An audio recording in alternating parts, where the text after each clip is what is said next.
LPU ప్లేస్మెంట్ల రికార్డులు సృష్టిస్తోంది. Final year student 2.5 కోట్ల ప్యాకేజ్ పొందుతున్నారు. 1700 మందికి పైగా ఎల్పియు స్టూడెంట్స్ 10 లక్షల నుంచి 2.5 కోట్ల ప్యాకేజెస్ పొందారు.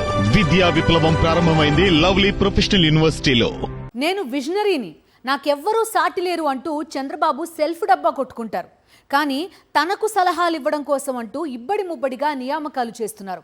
కులం చూసి కొందరిని, పార్టీకి పనిచేస్తున్న వారిని కొందరిని సలహాదారులుగా నియమించుకుంటున్నారు.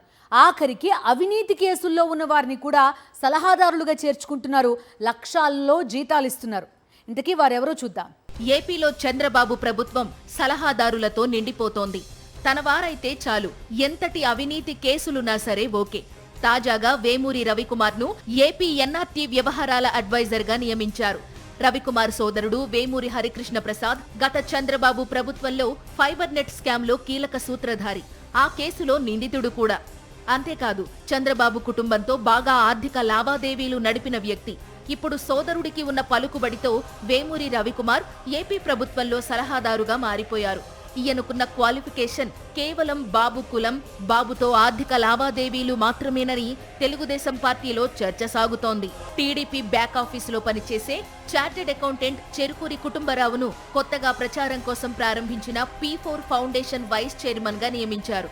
రామోజీరావు కుటుంబానికి బంధువైన సుచిత్ర ఎల్లాతో పాటు అనేక మందిని గతంలోనే సలహాదారులుగా నియమించారు. మాజీ డీజీపీ ఆర్పీ ఠాకూర్ ని కూడా ఓ సలహాదారుగా నియమించింది.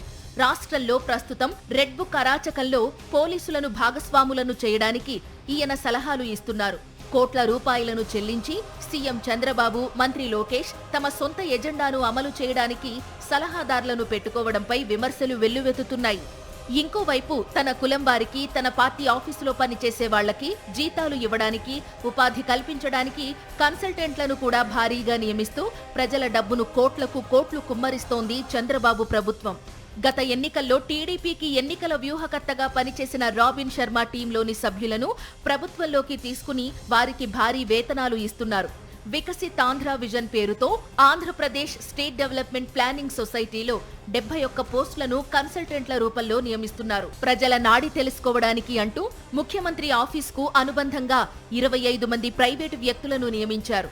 పాలనలో సమస్యలు, పథకాల అమలులో లోటుపాట్లు, వాటి పరిష్కారానికి అధ్యయనం పేరుతో తన అనుయాయులకు భారీగా ప్రజాధనం ముట్టజెప్పేందుకే ఈ చర్యలంటూ విమర్శలు వెల్లువెత్తుతున్నాయి.